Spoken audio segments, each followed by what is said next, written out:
Tout d'abord, j'ai voulu faire une vidéo sur un seul personnage, et puis je me suis rendu compte qu'il y a en tout 3 floppers dans Boruto to Blue Vortex. Pourquoi pas parler du Big Tree de la fraude dans Boruto to Blue Vortex? Un personnage qui a fait beaucoup parler de lui depuis ses premières apparitions dans le manga, présenté comme le rival de Boruto, l'antagoniste final de l'œuvre, celui qui a condamné le Nanadaime Hokage et sa femme aux ténèbres. Il se retrouve au final bien critiqué depuis ses débuts dans Boruto to Blue Vortex, que ce soit à cause de son style vestimentaire ou de ses actions, voire inactions. Il est sûrement un des personnages qui est le plus remis en question dans l'œuvre, le jeune Kawaki.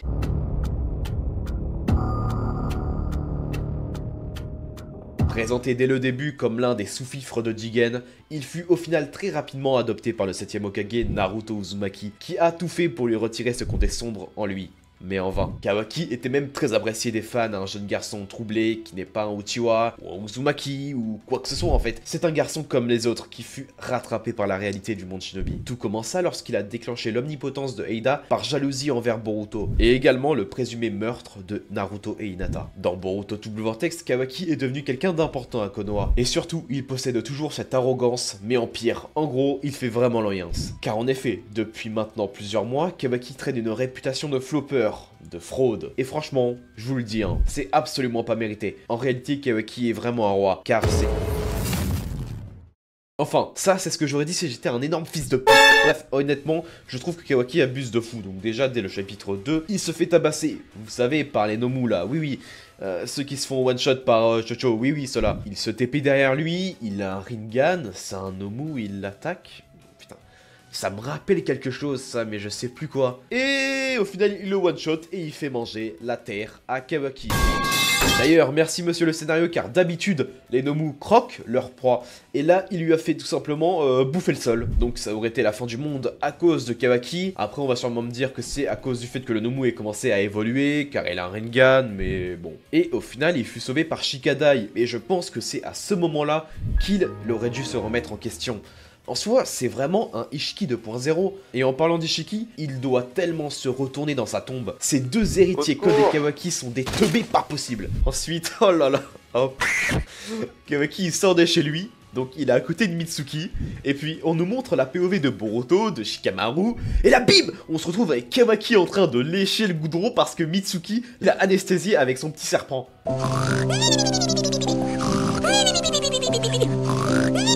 Kawaki n'a rien senti revenir, il l'a OS d'une facilité. Si Shiki avait vu ça, mais malheur. Alors là c'est la meilleure. Kawaki attaque Jura et Hidari. Il tente tant bien que mal de le toucher. Et même avec le Kama activé, il se prend une droite. T'as Saitama contre Boros, qui l'envoie rompiche pendant 60 pages. Et puis le mec se réveille et dit qu'il y a un intrus. En effet, Boruto est pas loin. Et il se dit, eh bah, go le tuer, bah bien évidemment. Et il commence direct avec une attaque de son Armagan et envoie des pieux sur Boruto. Et bim, petite translation sur la gauche.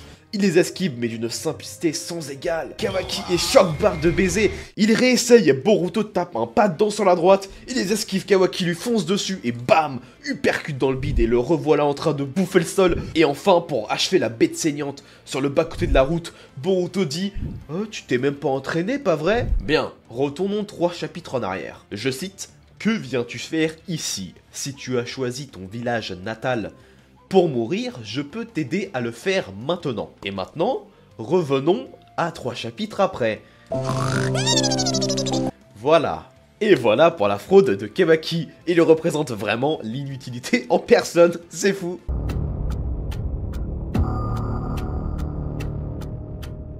Kodo, le résidu de Kara qui se bat toujours pour leur cause, présenté comme un homme très dangereux, possédant une puissance capable de vaincre le 7ème Hokage sans ses limiteurs. Car oui, Amado a été contraint de limiter sa puissance pour pas qu'il ne fasse de l'ombre leadership de Kara, Jigen. En effet, Kodo possède une puissance supérieure à celle de Jigen, autant dire qu'il représentait une menace à ne pas négliger. Oui, j'ai bien dit représenter. Au passé, car Code nous a montré qu'il n'était pas aussi dangereux que ça. J'ai fait une vidéo pour parler de lui, dans Boruto Naruto Next Generations, donc aujourd'hui je présenterai juste ses flops dans Boruto to Blue Vortex. Alors là, c'est le sbeul avec Code. dès le chapitre 1, il attaque Konoha. Il a charrié Sarada, ouais, pleure pour que Boruto il arrive, ouais, je sais pas quoi. Et juste après ça, bah, il y a la fameuse scène de Boruto qui tombe sur Code et qui écrase son gros crâne avec son yep. Et Boruto a même dit que c'est à cause de ses pensées dégoûtantes que les filles l'évitent. Oh là là là là là là. Et en plus, il dit ça toujours posé sur son crâne, c'est-à-dire que Code, il écoute parler, c'est-à-dire il dit « Bon, je vais t'écouter maintenant, à toi de parler ». Pour rappel, Code a divisé le Jubi avec ses marques de griffes pour le modeler, ce qui a créé les Nomu. Mais à cause de Code, justement, ces mêmes Nomu ont commencé à évoluer. Et ça, Boruto l'a vu. En tout cas, il le sait.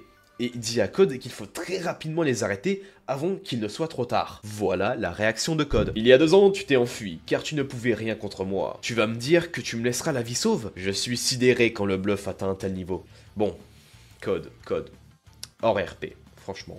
C'est quoi ça? Qu'est-ce que tu me racontes là? Tu viens de te faire marcher dessus par Boruto. Il y a 2 ans, t'étais en 13v1 contre Sasuke.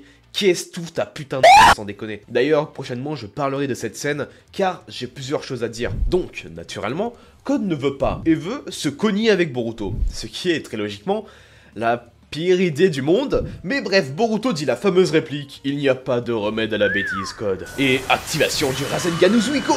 Et c'est une démonstration de force que nous fait Boruto, l'exemple même du shinobi. Code l'attaque par derrière, et Boruto fait une petite translation sur la gauche, et insuffle le Rasengan Uzuiko à Code. Et tel un ivrogne, il n'arrive même plus à toucher Boruto, alors qu'il reste stoïque. Et bam, uppercut Tarkawaki, il lui en met une, pas deux. Et voilà comment se finit le combat qui a opposé Boruto au dernier membre de Kara, aka le plus puissant de l'organisation.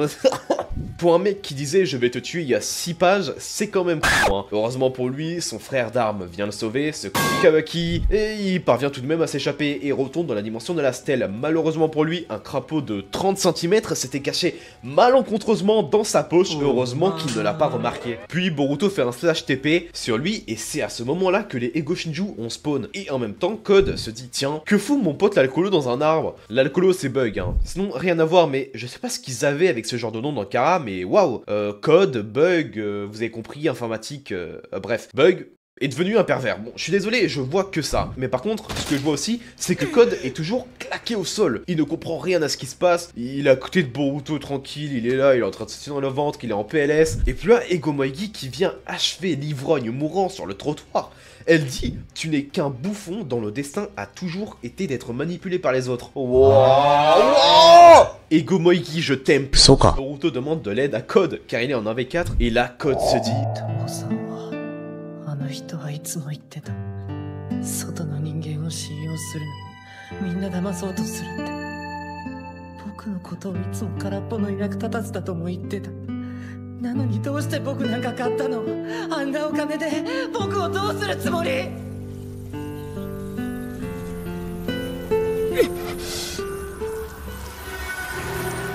c'est mon moment.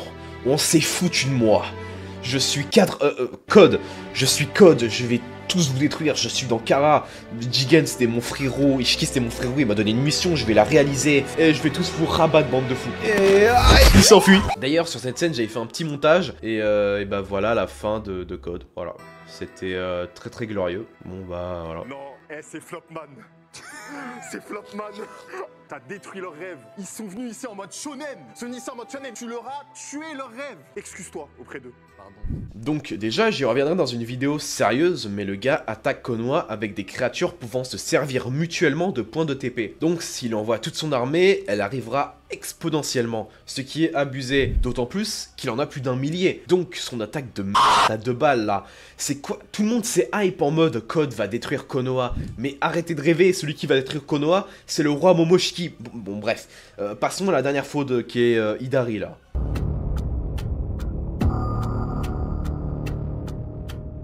Sasuke a été mordu par une crasse d'ongles. Son destin est désormais irréversible. Un Shinju Ego se créera à partir de lui, abordera son apparence et maîtrisera ses techniques. Et c'est sûrement la pire fin pour un homme comme Sasuke, qui a tout donné pour le monde. Et c'est quand même très paradoxal de dire qu'Hidari peut balayer tous les efforts fournis par Sasuke. Sa première apparition est au chapitre 4. Et direct, le ton est posé. Il est sombre. Déjà, sachez que pour lui, là, je vais mettre tout le contexte et le ridiculiser avec une page, d'accord? Dès sa première apparition, il attaque Boruto. Mais nous n'avons pas vraiment vu de quoi il était capable. Dans le chapitre suivant, Hidari questionne Jura sur la raison de leur existence. D'ailleurs, c'est celui qui est le plus mis en avant avec Jura. Après sa discussion, il en conclut une chose.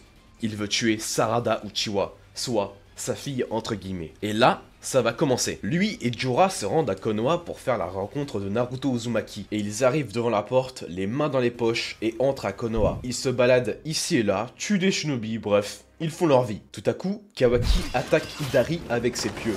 Et il arrive à les esquiver sans aucun problème, juste en sautant. On se dit mais il est trop chaud bordel. Par la suite, il rencontre Imawari que Jura a pris pour Naruto. Ils sont les mains dans les poches, comme à la baraque. Et pendant que Jura discute avec eux, se bat avec eux, et ben Hidari est là et que il fait son Dark Sasuke à rester stoïque, à pas parler, à rester les mains dans les poches. Et juste après, les renforts arrivent, dont Sarada Uchiwa, sa cible en gros. Et là le mec commence à mal parler à Konohamaru, qu'il se la pète. Et là, il voit Sarada, et avec tout le charisme qu'il possède, tout le flow possible, dit son nom. Et là, c'est tout le délire avec lui. Il se TP juste derrière elle grâce aux marques de griffes. Il fait un Shidori, mais Sarada le voit. Elle active son Sharingan, esquive, fait également un Shidori, et BAM! Elle envoie Hidari au lit. Mais, non mais... Elle a envoyé Hidari manger le sable de Konoha. C'est incroyable. Ce flop monumental quand même, c'est... Bordel, elle a envoyé ce gars, lui là, elle l'a envoyé dormir. En fait, le fait qu'on nous présente Hidari comme un dur à cuire, l'ego de Sasuke voulant tuer sa propre fille, le mec, il parle trop mal, le mec, il est là, il parle jamais, qu'il fait son Dark Sasuke, toujours les mains dans les poches, et à son premier combat face à une meuf qui est en train de faire son meilleur défilé de mode à Konoha, il se fait humilier. Sarada lui a fait manger la terre, le sol, le refait aller dormir.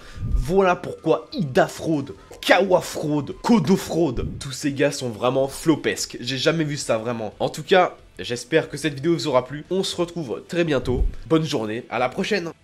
Almost forgot. To make the clubhouse appear, we get to say the magic words. Miska, Muska, Mickey Mouse. Say it with me. Miska, Muska, Mickey Mouse.